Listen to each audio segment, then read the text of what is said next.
Hello everyone, welcome to my latest weekly movie and television show review video. Got my drink right here. I'm drowning out the sorrows from last night's game with the Giants, which was beyond pitiful. That was sad. Not unexpected, but still sad.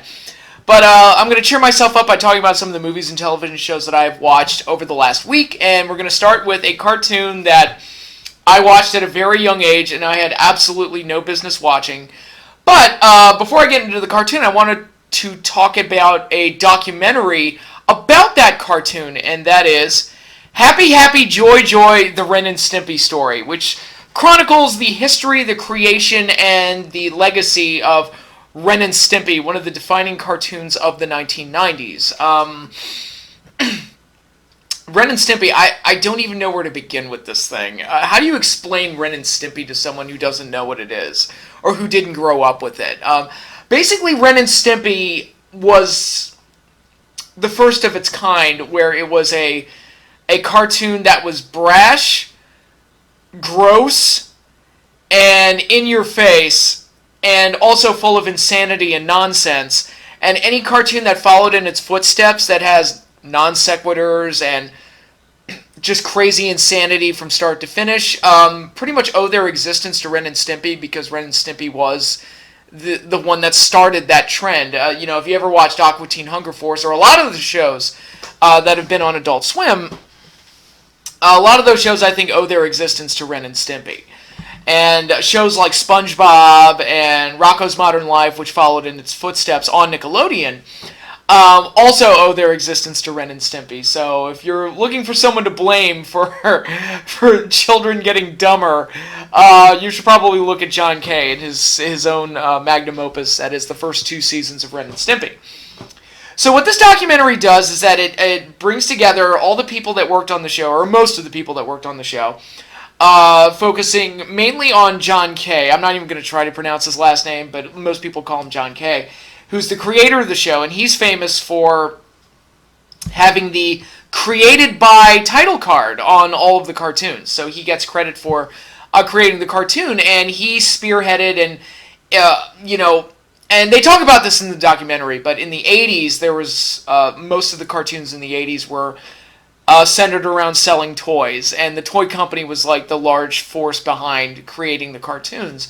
And John Kay brought about an era of artist-centric or creator-centric cartoons.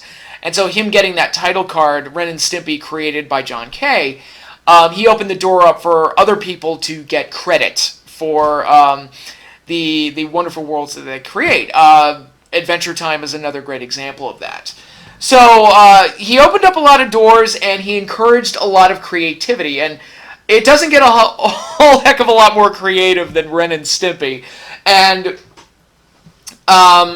before I get into the cartoon, again, looking at this documentary, I'm coming into this with a lot of nostalgia, because Ren and Stimpy I saw at a very young age. I saw it for the first time when I was 6 years old.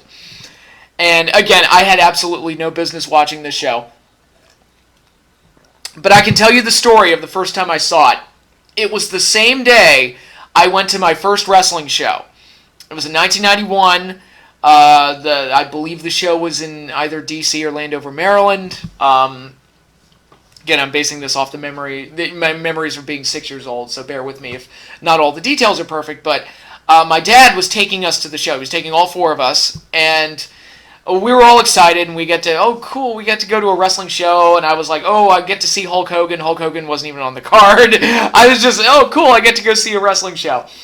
But we were all excited and everything, and actually that first wrestling show I went to, that was the first time I ever saw Andre the Giant. And the only time I ever saw Andre the Giant. So I have that special memory attached to it, is I got to see Andre the Giant in person. He was in somebody's corner. Again, I don't remember who the babyface was. I don't remember who the heel was. I just remember that Andre the Giant was in the face's corner, and I popped, because I didn't expect to see Andre at this event. And so I have a lot of special memories attached to going to that wrestling show, but also Dad was going to take us to the show, but he had to go work, and he was on his way home, and we were just kind of waiting for him and killing time until he got there before we go to the show. And we just flipped on the TV, and we popped on a cartoon of a of what looked like a mosquito. Turned out it was a chihuahua, having what can best be described as a mental breakdown, going off on this insane, rambling tirade about an ice cream bar that he was eating, but it was really a bar of soap.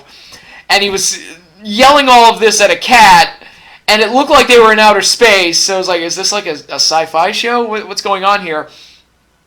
And then proceeded to torture himself by brushing his teeth and making a really sharp, squeaky sound.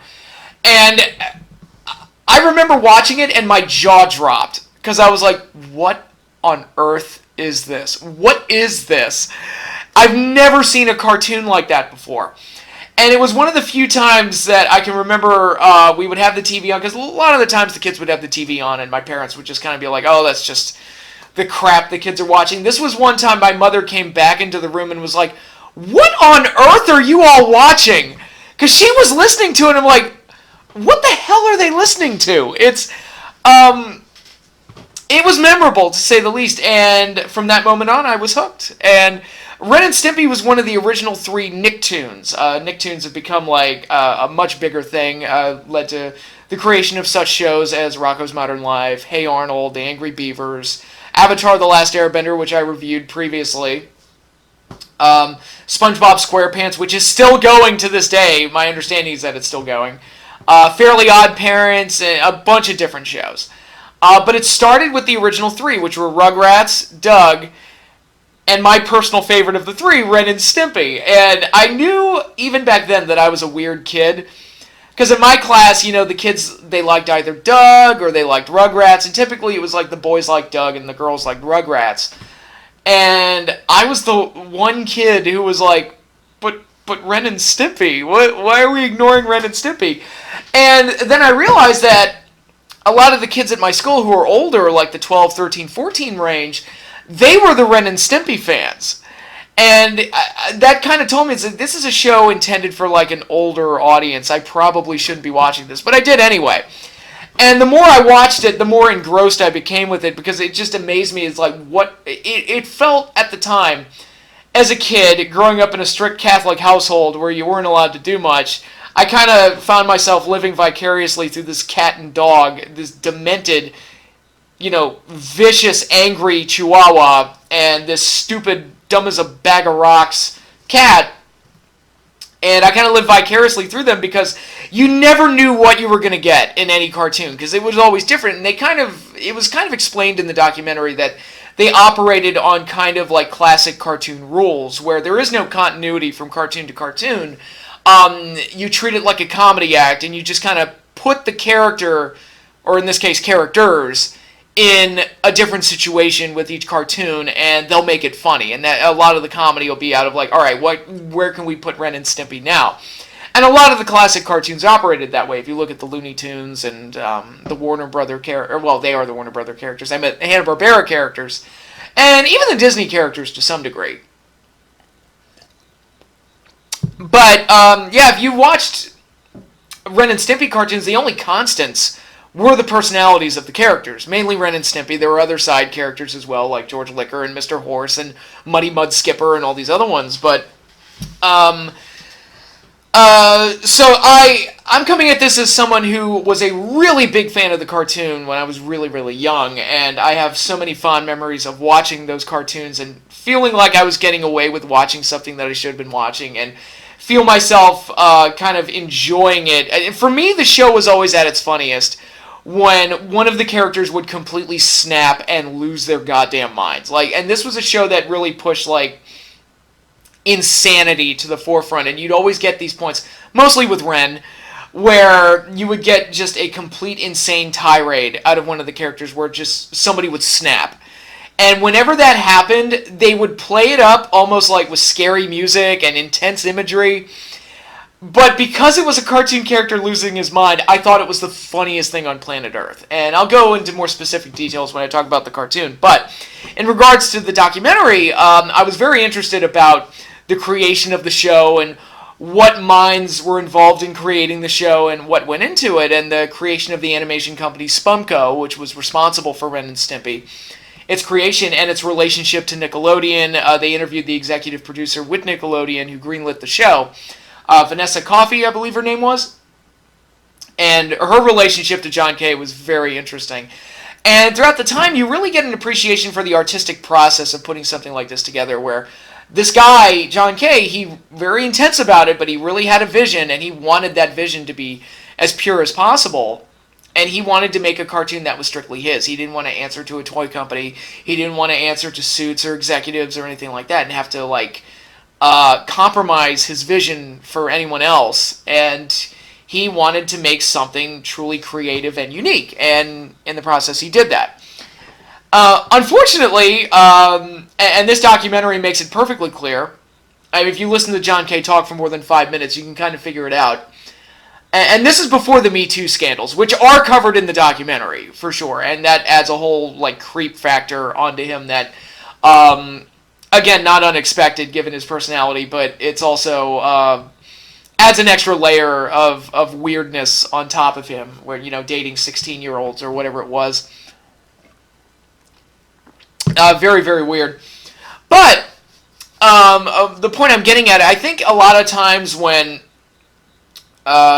looking at a piece of media or a piece of art, we kind of look to, we'll take the side of the artist and go against the suits and the executives and the finger wavers and the bean counters. We kind of look down on those people and we kind of side with the artist. It's let the artist express his or her vision however they see fit.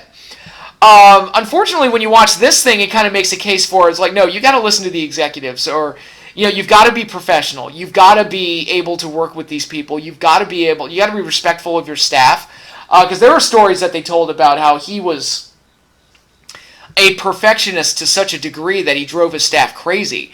And they weren't meeting deadlines. They weren't getting episodes out on time, which that was something I remembered from the old, when it was originally running on Nickelodeon, is that new episodes, there were long breaks in between new episodes because they weren't, in season 2, they were not getting the episodes out on time. And Nickelodeon had to finish a good chunk of the episodes after what happened. And, when you listen to John Kay talk, you listen to Vanessa, the executive producer, talk, I can't help but side with her, where it's look, dude, they gave you as much string as they possibly could. They gave you a lot of wiggle room to make whatever you wanted, and you're still not getting the episodes out on time, and you're being a cantankerous, crazy person. There's one point where he tells Vanessa to go fuck herself, and she's the one that greenlit the show and gave you this platform. So I think in the creation of media and art, there is room for compromise. There is room for, definitely, in any professional setting, there is room for professionalism and keeping a cooler head. And you don't have to win every single battle. And the big battle, creatively, for Ren and Stimpy came in Season 2 with the infamous banned episode, Man's Best Friend, where there were some disagreements about one scene in particular where Ren beats his owner with a fishing oar and violently beats him. Personally, I would have approached the situation as okay, look, what exactly do you want us to cut out of this? I'm not going to cut the whole thing. I'm not going to can the episode, but what do you want us to cut? Because looking at the episode, because I rewatched the episode, it's on the DVD set I have, and I said, okay, there's 2 or 3 shots that you could probably cut out and it would be fine. And you'd probably be okay. And you still get the point across of what you want to get across with the cartoon without harming it too much. And instead, John Kay tells her to fuck off. And it's well, there you go. And ultimately, they severed ties with John Kay. Nickelodeon took ownership of the show and finished not only the rest of Season 2, but also Seasons 3, 4, and 5 are all done in-house at Nickelodeon with their animation studio, whatever it was called. I think it was called Games Animation. And even as a kid, I noticed, I was this show feels different. There's something not quite right about the show. Now, something feels off. And, of course, as a kid, I didn't know about the whole backstage, behind-the-scenes turmoil that was going on at the time. But when you get to those later seasons, it's oh, yeah, this feels okay, the first 2 seasons are John Kay's vision, and the later seasons feel like somebody trying to replicate what they think John Kay would do and what John Kay would write. And it doesn't feel as authentic. I'm not saying that there are bad episodes or that there are no good episodes in Seasons 3, 4, and 5. It's just it doesn't have that same authenticity to it or that same energy to it that the first two seasons had. And I think losing John Kay really hurt the show. But he's also a goddamn lunatic that did it to himself, so what do you want? Like, he's got no one to blame but himself in that regard. And this also leads to the adult cartoon party. And one of the things I like about the documentary, the adult cartoon party, which I never watched, so I have heard it's terrible. I've pretty much took everybody's word for it. Somebody told me there's a scene where Stimpy licks his own asshole. And that told me pretty much everything I needed to know, where when you give John Kay free range to do whatever he wants with no restrictions, he's going to go too far, and it's going to result in something weird and crazy and too gross. Also, he made that cartoon, the adult cartoon party, he made that without a lot of the people that helped him make the original show, like Bob Camp, who gets a lot of credit for the success of the original cartoon. And I think it just goes to show that it's like it takes more than one mind, and you got to listen to other people, and you can't just go all the way in on what the main creative driving force says, and you can't listen to all the suits because they'll strip it of any creativity that the show's supposed to have in the first place. There's got to be a balance, and art's got to be a collaborative effort. We talk about it with wrestling all the time, where in WWE, everything has to pass by Vince McMahon, and far too often it feels like this is what Vince wants and not actually what is good for the creative direction of the company. And here, I mean, it highlights so much of that, where John Kay seems like a genius, but he's also kind of an asshole and kind of a lunatic and an unpredictable crazy person with all sorts of problems. And another thing that I took away from this documentary, it's like there's a bunch of stuff with him underneath the surface that we don't know about. It makes Ren and Stimpy make a lot more sense, where it's like, oh yeah, this dude's a lunatic, no wonder the show was the way that it was. And it's like, that dude is basically Ren. He was the voice of Ren, the original voice of Ren, and it was like, he basically is Ren. And I would have liked to have seen a little bit more of Billy West in the documentary. Billy West was the voice of Stimpy, and outside of explaining where Stimpy's voice came from, which is based on Larry Fine from the Three Stooges, we don't really see a lot of him. I would have liked to have seen him explain, it's like, how was it taking over for Ren? Because he took over vocal duties for Ren after John Kay's departure, and it would have been interesting to see like how he feels about that, or how he felt about that going on. I did meet Billy West once, and I told him, it's like, look, I know everybody's going to ask you about Futurama, but I just want to let you know I loved Ren and Stimpy as a kid. It was my favorite show, so thank you for that. And he looked at me and was like, you look like you turned out okay, so maybe it didn't do too much damage. One of my funniest interactions with somebody at an autograph signing, but yeah, looking at John Kay and his behavior, you really get a sense of the entire creative process that goes into making something special, and it's not just one person, and it's got to be a collaborative effort, and if that breaks down, the show breaks down, the movie breaks down, the piece of art breaks down, and that's just how it is. And when you get into movie making or cartoon making, there's a lot of people that are involved in that process, and it's easy to kind of ruin that if you act like John Kay and you tell executive producers to go fuck themselves. It's but yeah, I really liked how the documentary, they got pretty much everybody that you would expect to see in a Ren and Stimpy documentary. They got they covered a lot of John Kay's successes and failures. But going back to what I was going to say about John Kay, one thing that really stood out to me is that he talks about his dad a lot. I don't know if there's anything there, and I'm not trying to imply anything. I just feel like, is there like this never-ending need to please your father that's going on there? That I don't know. Like, there's something. And even if you go back and watch the cartoon, there's a lot of characters that are these weird, like, over-the-top authoritarian types, like Anthony's dad and George Liquor and all these other weird characters, and it's like, is there like, he's putting his dad into a lot of these shows? Is that what's going on here? It's very weird. There's a lot of weird stuff. John Kay's a weird dude. When I heard he he had been diagnosed with bipolar disorder, I was the least surprised, man. I was like, oh, no, really? It took until 2008 to diagnose him with that? Are you sure? But anyway, it just goes to show that for something as insane as Ren and Stimpy, it has an insane backstory as well, with a bit of a coot running things. But a talented coot, a very talented coot, but yeah. he is Ren and Stimpy's creator. He's also kind of its destroyer in a way. But doesn't damage the cartoon for me in a way. I'm very good at separating the artist from the art. I think once the art comes out, it kind of becomes ours, and it kind of becomes the audience's, and I'm still able to enjoy Ren and Stimpy, despite what John K. has been a part of, both within working on Ren and Stimpy and outside of working on Ren and Stimpy, where he's been accused of some very, very bad things. And we'll leave it at that. So, if you're a fan of Ren and Stimpy, I recommend checking out the documentary. I got it on Amazon Prime. I had to pay for it, but I watched it on Amazon Prime, and if you're interested in kind of reliving that cartoon, or just trying to understand it, coming at it from a blind perspective, I think it's a good documentary. It gives you clear insight into what goes into making a cartoon that's as insane as Ren and Stimpy.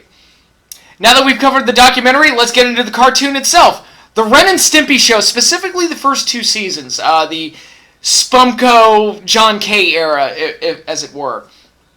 Now, Ren and Stimpy, explaining that cartoon to somebody who's never watched it is almost impossible, because how do you explain a cat and a dog that are the cat's completely stupid, the dog is absolutely insane and just filled with rage and ready to snap at any moment? How do you explain that type of cartoon where anything can happen, there are no rules, and it's just a free-for-all every single episode, with plenty of gross-out humor, plenty of disgusting moments, a very interesting, unique artwork. The artwork in the show is uniquely ugly, and that's the best way to describe it, where they capture such detail in each of the drawings. I know the show was famous for their moments where they would have just a still drawing as a close-up that would be heavily detailed and typically super, super gross, to really highlight the disgustingness of the moment. Is disgustingness even a word? I don't know. Probably not. Fuck it, I've been drinking. But Ren and Stimpy was just a cartoon that broke all of the rules at the time it came out. And, I've heard talks of them doing another reboot on Comedy Central, which I can tell you right now it's not going to work. I can tell you why. Ren and Stimpy worked originally because, how old was I the first time I saw it? I was 6 years old. That show worked the first time around because it was a kids show on a kids network that broke all the rules. And in today's day and age, there's no kids network that's going to touch a show like Ren and Stimpy. And also, if you make it an adult cartoon like it was when they did the Adult Cartoon Party, you're not going to have that shock value anymore, and it's just going to get lost in the shuffle with everything else. It's going to get lost in the shuffle with all the Rick and Mortys of the world. So, I don't see it working. And especially since I doubt, the creative minds behind the original show are going to be involved in it, and it's not going to work. I think Ren and Stimpy was something that was very influential, something that captured lightning in a bottle at a very specific moment in time, and recapturing that is very, very hard to do. Even when the show went into reruns, it didn't seem to have the lifespan of shows like Rugrats did. Rugrats, I remember, wasn't, it ran for a couple of seasons, and then it went away for a while, and then it got really big in reruns, and then they brought it back.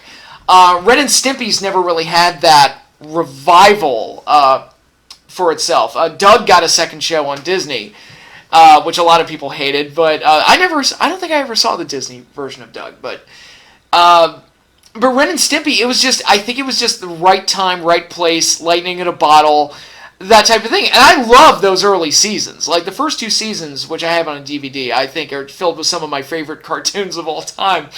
And again, and maybe it speaks to how macabre and twisted I was as a child on the inside and didn't let anybody see it on the outside. But again, it was the moments where it got completely psychotic and a character would just completely snap, usually Ren, where I thought the show was at its absolute funniest. And I can recall specific moments, and granted, I just rewatched them this week, but the space madness moment I talked about with the soap bar, it's talking about it like it's an ice cream bar, and he's floating through the ship, acting all crazy. That's a fantastic moment. Space Madness is one of my all-time favorite episodes from Ren and Stimpy. There was the moment in the army where Ren had been doing PT drills all night and didn't get any sleep, so he goes to bed looking forward to a long night's sleep, and then the bugle horn goes off to wake everybody up, so he'd only gotten like 2 minutes of sleep, and he completely snaps and takes an axe and just destroys his bed, laughing maniacally while he does so. There's the pro wrestling episode, which is a wonderful parody of pro wrestling. I love that episode because as a wrestling fan, I hate the very obvious parody of it. And there's a moment at the end where Stimpy cuts a promo that I found out later was taken word for word from a young kid fan's a fan letter, basically. They'd taken a fan letter and just had Stimpy read that out loud, but screaming it in a pro wrestling style promo, and it's fucking hilarious, and I love listening to it. There's Sven Hoek, where Ren's Swedish cousin comes to visit, and he's looking forward to the visit because he's like, oh my god, I finally get to talk to somebody smart. Me and this other smart cousin of mine are going to outnumber the stupid, and I'll have somebody to balance out Stimpy's stupidity. And then Ren's cousin gets there, and he's every bit as stupid as Stimpy is, and Stimpy and the cousin become best friends, and Ren is just like, oh my god, I want to die. And then at the end of the episode, Ren goes off on a completely classic tirade. That is one of the show's all-time greatest moments. There is the band episode that I talked about, Man's Best Friend, where he beats the ever-living shit out of George Liquor at the end, which, well-deserved, because George Liquor was just abusing Ren and Stimpy the entire cartoon. And it's great to see Ren, snap and just beat the shit out of him, so I saw humor in it, even if the executives at Nickelodeon did not. I thought it was funny. So, there's a lot of great moments like that, and a lot of great cartoons. Sometimes they leaned into the gross-out humor, like Nurse Stimpy is a very gross one, but it's still a very...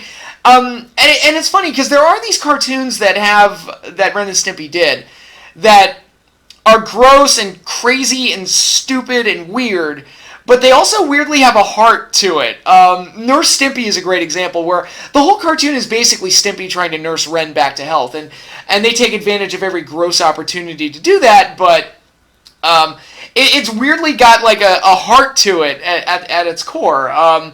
Ren's toothache, where Ren, which is the closest thing that this show ever got to being educational, I guess, like kids brush your teeth, or the tooth beaver will show up and try to eat your nerve endings inside your teeth. And you really Stimpy's sympathy for Ren in that episode is can be felt throughout the entire cartoon. And probably the greatest episode that was bizarre, stupid, and weird, but also weirdly emotional was Fake Dad, where they're kind of doing a parody of the Big Brother type of programs, where Ren temporarily adopts a 7-year-old boy for the weekend. He's his fake dad for the weekend. And this 7-year-old boy turns out to be a 400-pound, 7-foot-tall gorilla who's been incarcerated. And when I say gorilla, not literally. He's just a man that looks like a gorilla. Although in this cartoon, he could have very well been a gorilla. Who knows? That may have been in the script at one point. But he'd been incarcerated for crimes against humanity, and they didn't go into detail beyond that. And he's got facial hair and tattoos, and well, did he have a tattoo? I don't think he did. But he smokes, and just the weirdest 7-year-old kid you've ever seen. But, and there's a lot of humor that they get out of it, but at the same time, there's this weird emotional moment where Ren does bond with this 7-year-old ape. Basically, this 7-year-old criminal and thug. And it weirdly has, this bizarre, happy ending in a weird, bittersweet happy ending in a way. That's kind of sweet. So, There's a lot of great cartoons, a lot of variety, because again, they operated on no continuity. The only constant are the personalities of the characters, so they just put them into whatever wacky situation they could and just flew with it.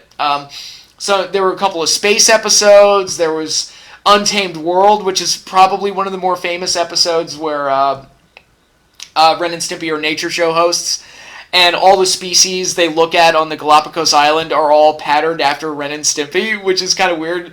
Gives off the impression that Ren and Stimpy, sowed their wild oats all over that island, and we got all these hideous abominations. But there's Stimpy's Invention, which is probably their first major hit of an episode. It might be the most popular episode. I'm not sure. You'd have to ask more Ren and Stimpy fans, but it's the one with the happy helmet, where Stimpy invents the happy helmet and forces Ren to wear it, and it makes Ren permanently happy. And happy Ren is almost scarier than angry Ren, because it's just so creepy, but it's super, super funny. And that's also the one that gives us the Happy, Happy, Joy, Joy song, which is basically the secondary theme song for Ren and Stimpy. And probably my favorite episode, the one that I look back on the most, and I remember the first time I saw it, and I was in absolute stitches when it gets to the psychotic breakdown. I don't think at that point in my life, I don't think I'd ever laughed harder at anything in my entire life. And I've talked to people that saw that scene, and they thought it was scary. Well, it's like, that scene gave me nightmares when I was a kid. I'm like, fuck you, that was the funniest goddamn thing that my 7-year-old self had ever seen before. And Stimpy's Fan Club, they acknowledge, and there are a lot of episodes that do this, they acknowledge that Ren and Stimpy are characters in a TV show. And one day they get fan letters from the kids, and Ren is jealous because Stimpy gets all the fan letters and Ren doesn't get any because Ren's the jerk and nobody likes the jerk. Personally, I liked Ren more than Stimpy, but because he was psychotic. But in any case, to appease him, to make him feel good about himself, Stimpy makes Ren the president of Stimpy's Fan Club, which entails writing back to all the fan letters that Stimpy receives. And that gives Ren some opportunities to be hilariously mean to children.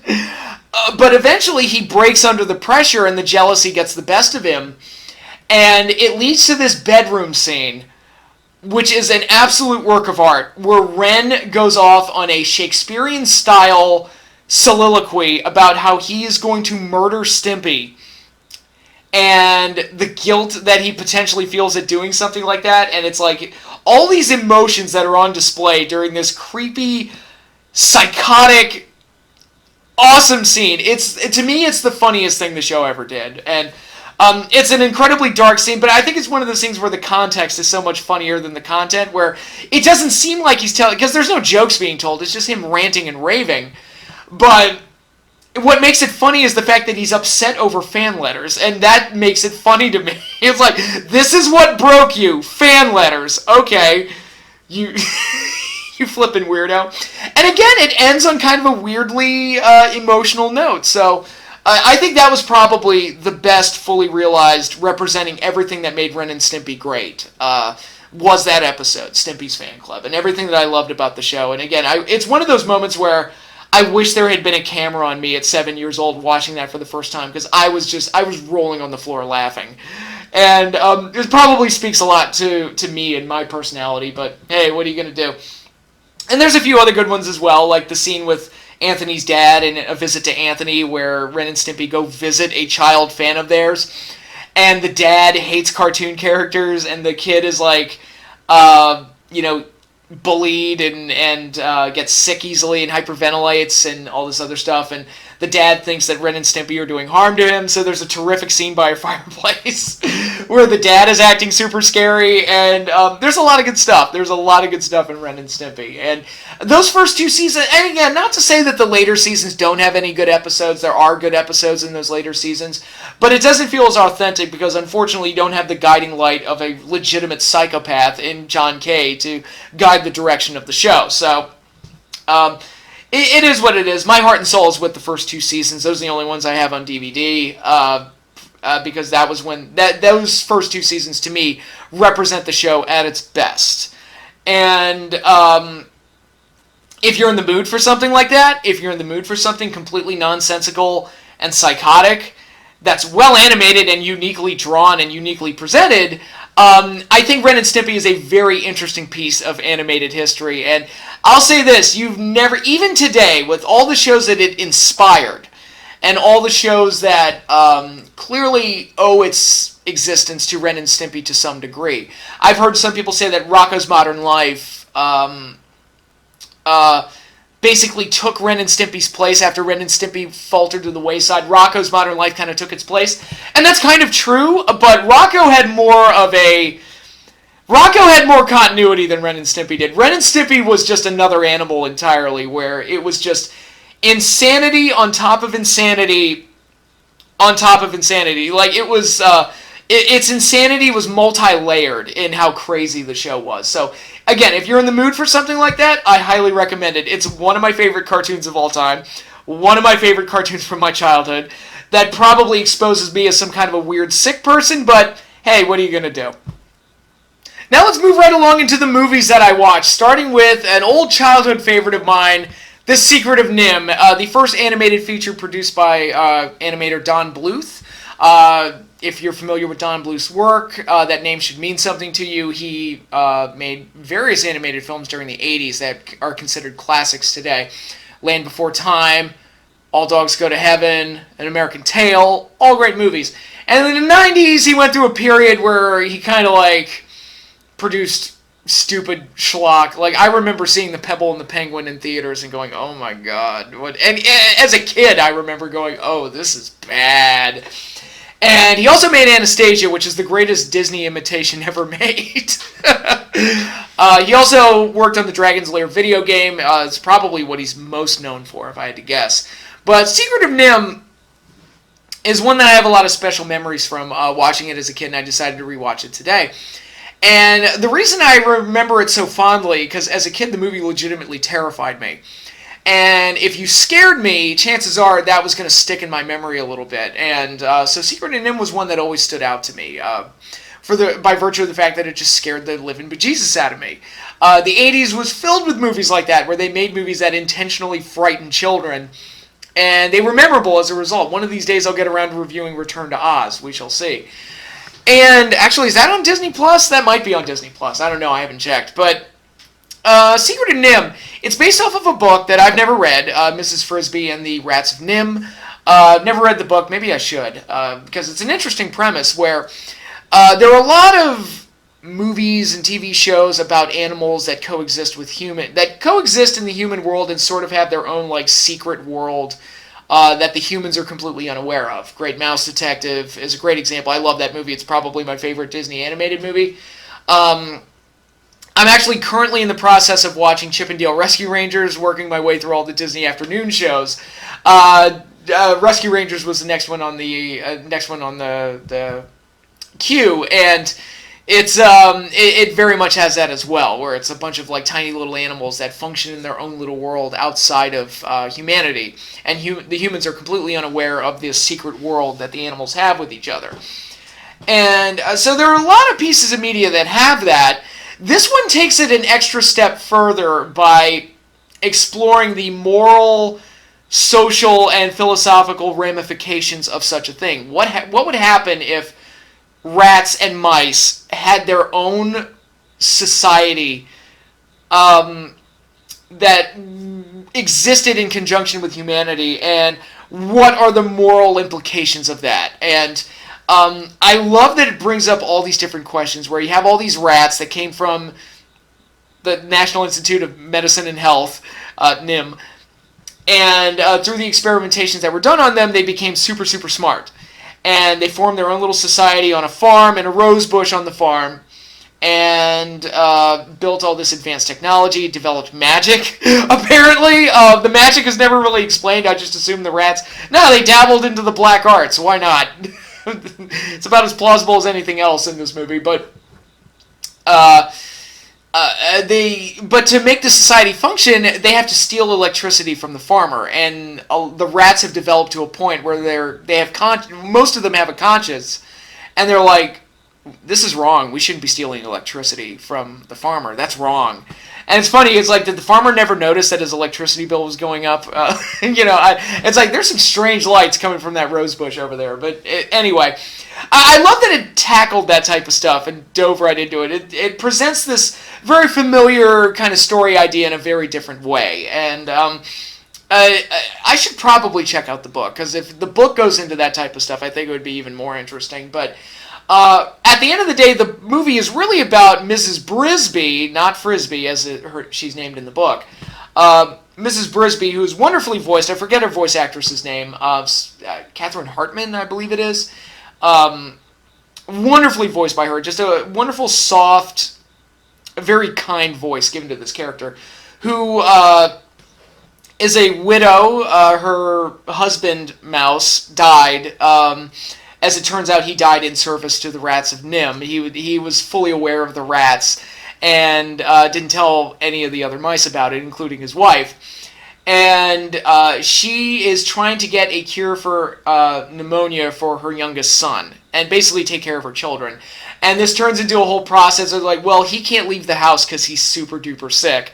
And if he gets out of bed, he's going to die. So, all right, so what can we do? We have to move your house, which is essentially a cinder block, and just move it away from the farm before the farmer mows down everything, because that's another thing. The farmer is getting ready to, to have his tractors go through and just mow everything down, and she's got to hightail it out of there before that happens, but her son's sick, so she can't just pack up and leave either. So, she goes to all these different people, or different animals, to kind of get advice on what to do. This leads her to the Great Owl, who's the most intimidating character in the entire piece. This Great Owl is terrifying as hell, and he's the one that tells her about the rats of NIMH. It's like, go seek help from the rats of NIMH, and they'll help you. She also meets a comedic crow voiced by Dom DeLuise, who's probably the most annoying character in the whole thing, but he's not entirely useless. Unfortunately, he doesn't dominate most of the film, so that's probably for the best. I think Dom DeLuise did a voice in almost all of Don Bluth's films. Like, he was in... I don't think he was in Land Before Time, but he was in All Dogs Go to Heaven. He was Itchy.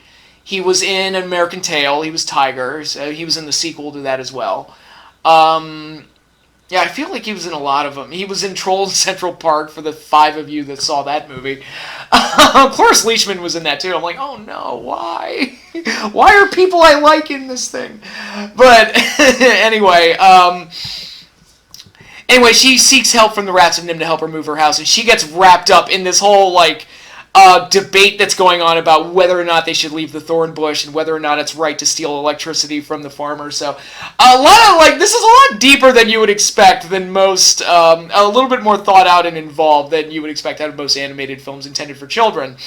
I imagine a lot of children, I don't know, if you showed this to a kid today, I feel like they'd be either bored or they'd be terrified by the intense imagery and some of the violence. Like, there's blood in this movie. I'm just going to say it right out. There's blood in this movie. Not a lot of blood, but there's blood. And, when you look at animated films today, I feel like that wouldn't even be on the table, that they would put blood in a Disney movie or anything like that. And, but through it all, I guess because it terrified me, and because it was a little bit more intense, and because it is beautifully animated. It is a beautifully animated film, which is, you'd expect nothing less from Don Bluth. Whether he was making An American Tail, or All Dogs Go to Heaven, or Rockadoodle, one of his weaker ones, they always looked good. Like, he was a very talented animator when he was,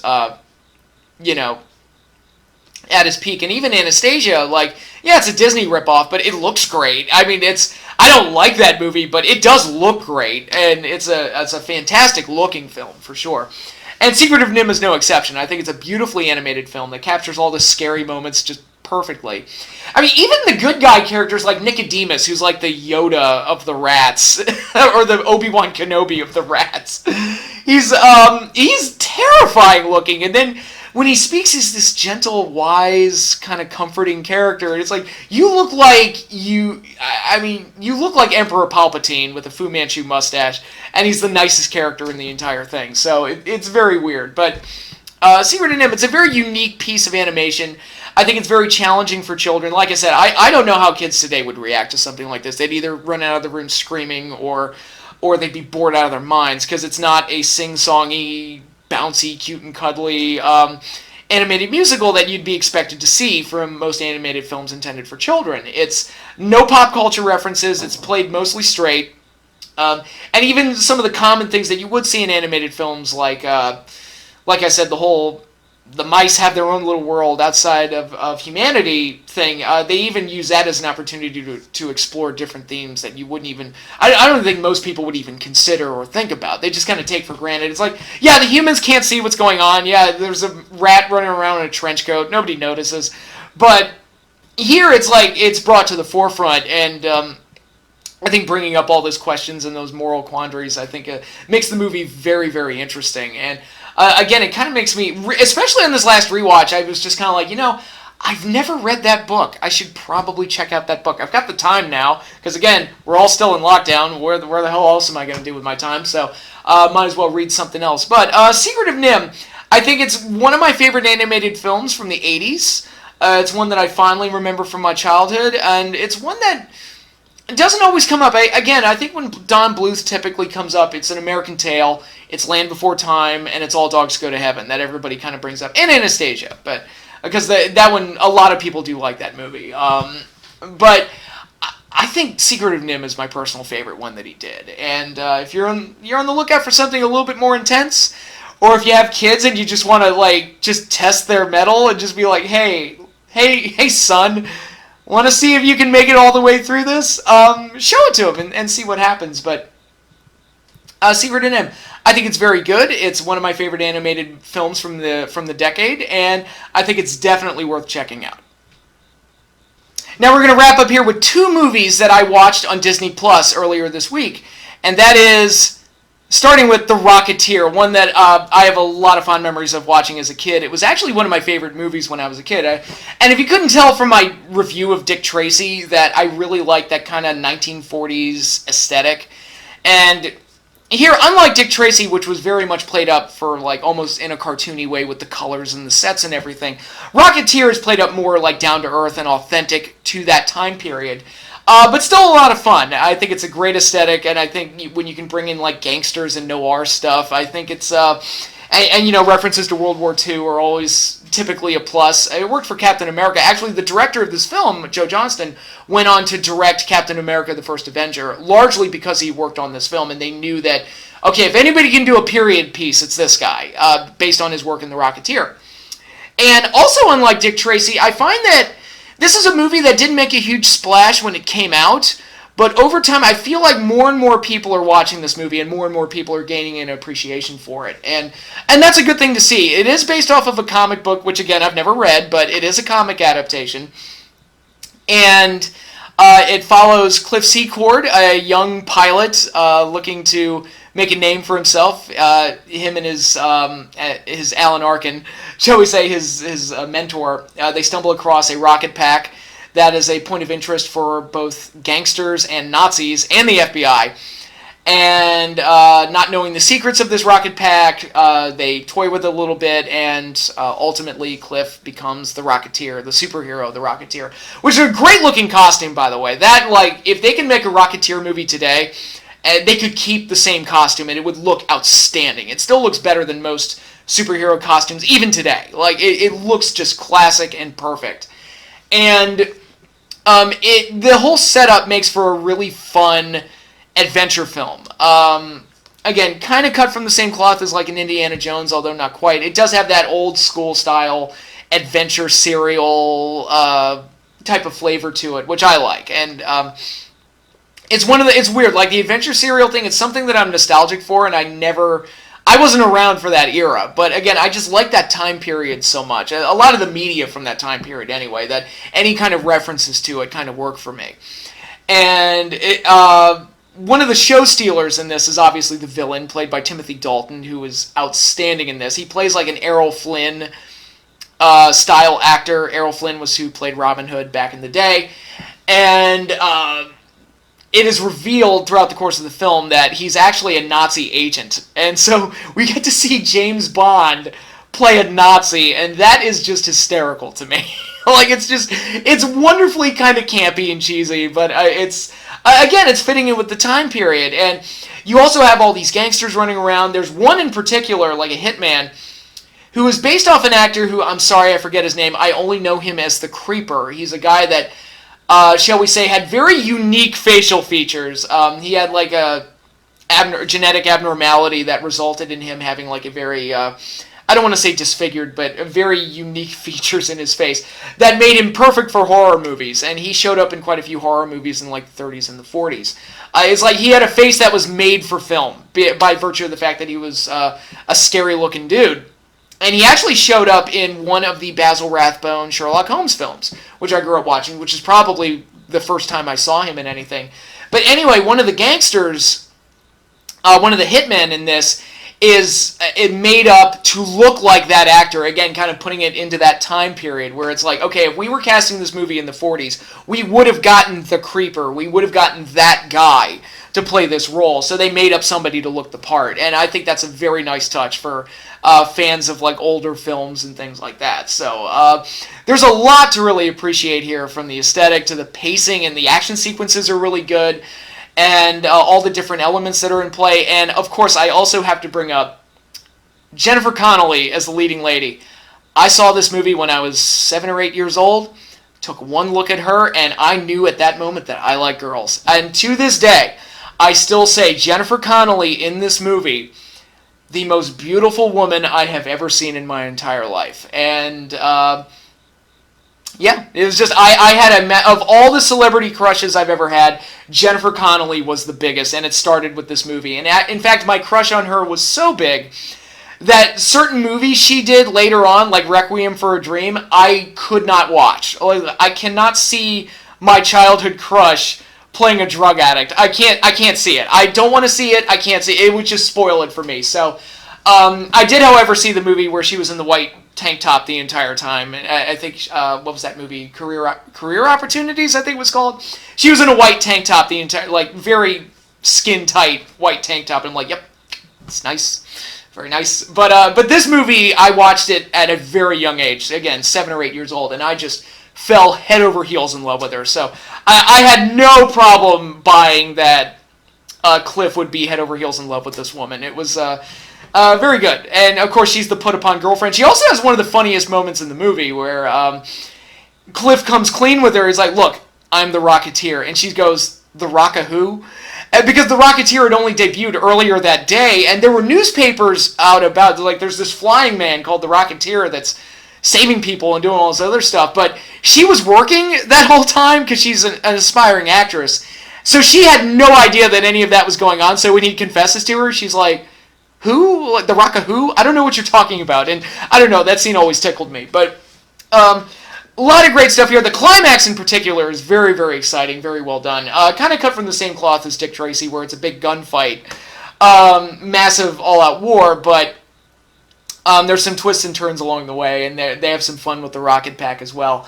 And, of course, Timothy Dalton is just chewing scenery and just having a blast. The entire movie is just a ton of fun, and I'm glad that more and more people are seeing this thing, and it is on Disney+, so if you haven't seen it, you can check it out on Disney+. I think it's a perfectly fun, very exciting film, one that, again, was one of my favorites when I was a child, and yeah, maybe I should, when I pick up Mrs. Frisbee and the Rats of NIMH, maybe I should also buy the original Rocketeer graphic novel. I don't know. Maybe that's something else I should put on my reading list. But anyway, if you haven't seen The Rocketeer, check it out. It's definitely worth your time. Now, when I finished watching The Rocketeer on Disney+, the next movie that came up that was recommended to me was Flight of the Navigator. And this is an interesting one because I never actually watched this movie as a kid, but my mom loved it, and she watched it constantly, but I never actually sat down and watched it with her. I was just kind of walking in and out of the room, and it's like, oh, we're watching that kid fly around on the spaceship again. Oh, okay. And I never actually took an interest in wanting to watch it, but it popped up as a recommended movie after I finished The Rocketeer, and I was like, you know what? Might as well watch Flight of the Navigator. And I watched it, and very interestingly, it's a movie that was very much cut from the cloth of, like, E.T. You can definitely see E.T.'s fingerprints on this movie as far as the tone and what they were kind of going for. It's like, oh, we're going to have another fun, family-friendly alien space adventure type of film. We're doing another one of those. Although it's not a ripoff of E.T. at all. It's the personality of it is very much in line with E.T. and all the E.T. knockoffs that were out at the time. But fortunately, its premise is a lot more unique, so it's able to stand on its own a little bit. It's also, I think it might be the first film role that Sarah Jessica Parker ever had. She has a small role in this. Interesting little tidbit there. But watching this movie, I gotta say, I was really digging it in the first half. Because the first half of this movie almost feels like a kid's version of a Twilight Zone episode, where you have this small boy who goes off in the woods one day. It's July 4th. He goes off in the woods, comes back, and 8 years have gone by.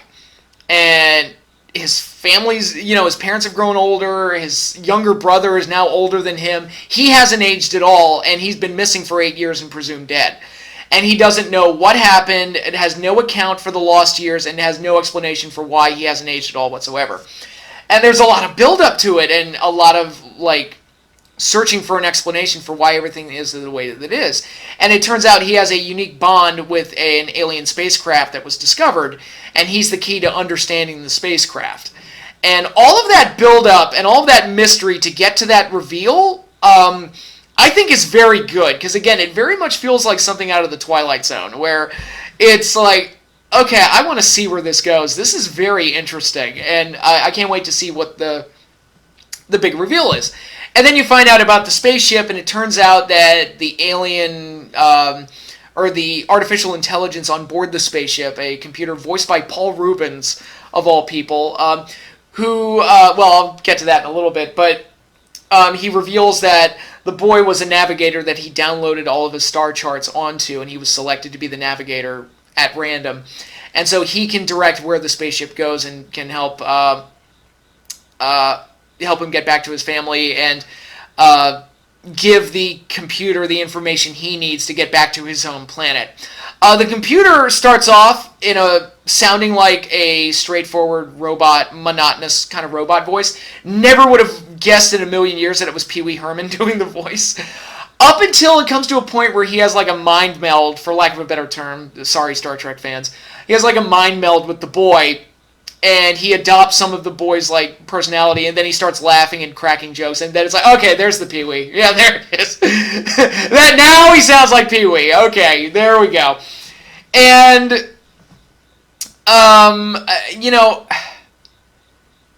the second half of the movie, it's like fun, typical kids movie type of stuff, and it is kind of delightful, and it is fun to watch the boy fly around in the spaceship and have his own little adventure.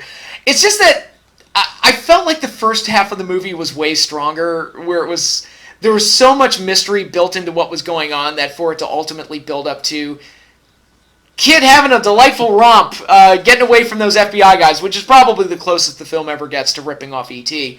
And that whole thing, it turns into like a fun, silly kid adventure when it started off as something a little darker and a lot more mysterious. And I kind of wish it had adopted, or it had kept that same tone all the way throughout the film. I like the first half of the film a lot more than the second half, because they did a really good job handling the build-up. But once it turns into the boy in a spaceship, it gets a little, I don't want to say silly, but it gets a little too much into the typical kid movie fare, and it's probably the type of movie you would have expected going into it. Whereas it starts off as something completely different from what I expected, and then you see how it turns out. It's like, okay, this is closer to what I initially expected out of this film.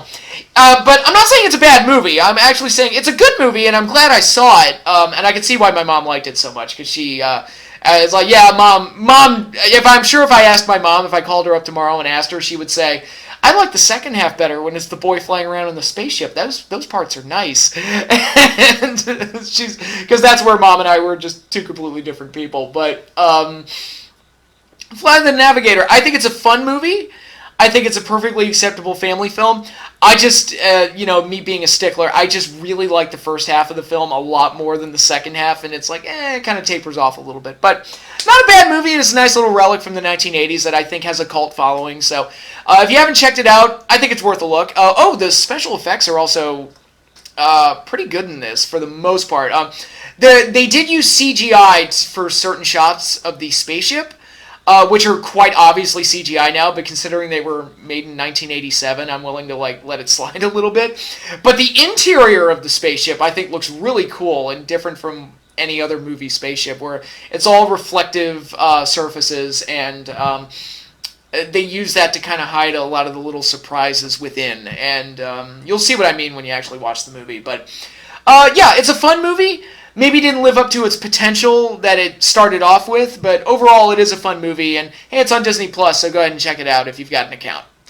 And that concludes this week's weekly movie and television show review. Thanks again. I'll have more of these as the weeks go on. Actually, as we get closer to October, I've got to start transitioning into horror movies and doing that type of stuff, because every October I like to watch a bunch of horror movies that I've never seen before, so that'll be an interesting experience. But on the other video side of things, episode number 2 of Weekday Warriors of Wrestling here on YouTube.